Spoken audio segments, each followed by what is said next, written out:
नमस्कार सभी को। आशा करती हूँ आप सब अच्छे होंगे, खुश होंगे। आज की हमारी कहानी है, जब आप जिंदगी में बहुत दुखी या परेशान हो तो महाभारत की ये कथा अवश्य सुने। तो चलते हैं, शुरू करते हैं महाभारत की कथा। महाभारत में यह संवाद उस समय का है जब महाभारत युद्ध आरंभ होने वाला था। मामा सुकनी के कहने पर दुर्योधन अपने सभी बड़ों से विजय श्री का आशीर्वाद पाने के लिए उनके पास जा रहा था। जब दुर्योधन विजय श्री का आशीर्वाद पाने की इच्छा से माता कुंती के पास पहुंचा तो माता कुंती एक कोने में बैठी महाभारत युद्ध के बारे में विचार कर रही थी।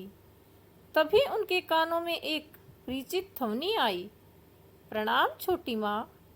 माता कुंती ने पलट कर देखा तो दुर्योधन हाथ जोड़े खड़ा था। तो कुंती ने कहा, आयुष्मान भव पुत्र। यह सुनकर दुर्योधन बोला, ये क्या छोटी माँ, मैं तो आपसे विजय का आशीर्वाद लेने आया हूँ। तब कुंती मुस्कुराते हुए बोली, क्या यह आशीर्वाद तुमने अपनी माता से लिया है पुत्र?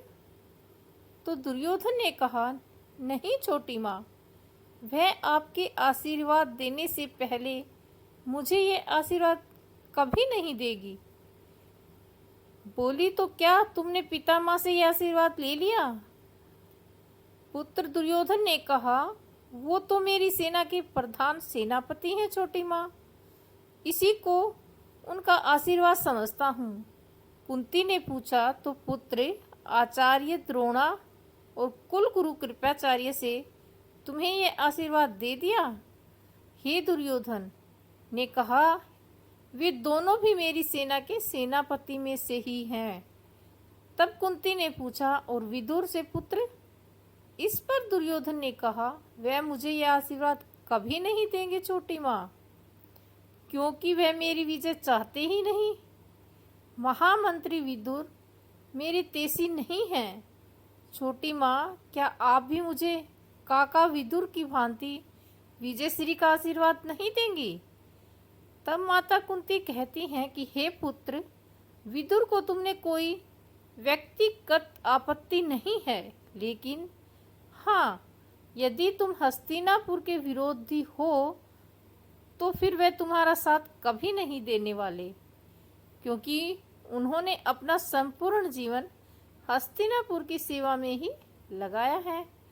वे हस्तिनापुर के हितैषी हैं पुत्र, और तुम्हारे भी हितैषी हैं।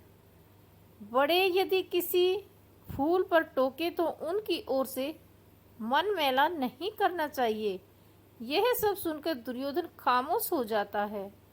तब कुंती दुर्योधन से उसकी खामोशी का कारण पूछते हुए कहती है, तो क्या मैं ये समझूं कि पुत्र तुम हस्तिनापुर के विरोधी हो? तब दुर्योधन कहता है, हस्तिनापुर तो हमारे राज्य की राजधानी है छोटी माँ, तो मैं भला उसका विरोधी कैसे हो सकता हूँ? तब कुंती कहती है कि हस्तिनापुर केवल राजधानी नहीं वत्स, यह नगरी तुम्हारी ज्येष्ठ माता है। पुत्र, तुम उसे केवल राजधानी समझने की भूल ना करो। इस नगर के द्वार पर माथा टेक कर विजय श्री के आशीर्वाद की भीख मांगो। लेकिन हे पुत्र, तुम्हारी छोटी माँ के पास तुम्हारे लिए यह आशीर्वाद नहीं है।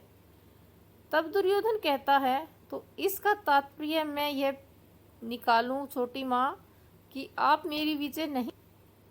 तब कुंती कहती है, मैं तो अपनी आंखों में आंसुओं को रोके हुए विजय और पराजय के बीच खड़ी हुई हूँ। पराजय चाहे किसी की भी हो पुत्र, मुझे तो रोना ही है। मैं तुमसे प्रसन्न नहीं हूँ, किंतु मैं तुम्हारा शव भी नहीं देखना चाहती, इसलिए लंबी आयु का आशीर्वाद दिया था। ऐसा माता कुंती इसलिए कहती है क्योंकि दुर्योधन ने कभी भी पांडवों का हित नहीं चाहा, बल्कि उनकी कुलवधू तक का अपमान किया था।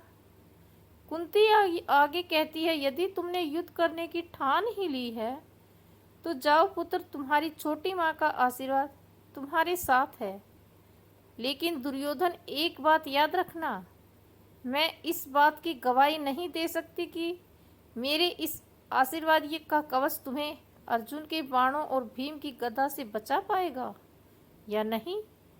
यहाँ कुंती ऐसा इसलिए कहती है क्योंकि एक माँ भले ही अपने पुत्रों को उनकी गलती पर माफ कर दे, लेकिन एक पति अपनी पत्नी का अपमान करने वाले को कभी नहीं छोड़ेगा। यानी उन दुर्योधन के साथ युद्ध भूमि में क्या करेंगे, इसका दुर्योधन को अंदाजा भी नहीं था। ये छोटा सा प्रश्न हमें बड़ी सीख देता है। दुर्योधन महाभारत का सबसे बड़ा अभिमानी व्यक्ति था, फिर भी वह माता कुंती के आशीर्वाद लेने क्यों आया? क्योंकि मामा सुकनी ने उसे उनके पास आशीर्वाद के बहाने उनका मन टटोलने के लिए भेजा था कि जाओ देखो कौन तुम्हारे साथ है और कौन नहीं।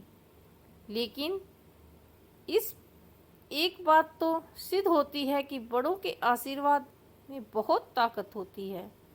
पांडवों को सभी ने विजय श्री का आशीर्वाद दिया था, लेकिन दुर्योधन को माता कुंती के अलावा किसी ने भी विजय श्री का आशीर्वाद नहीं दिया।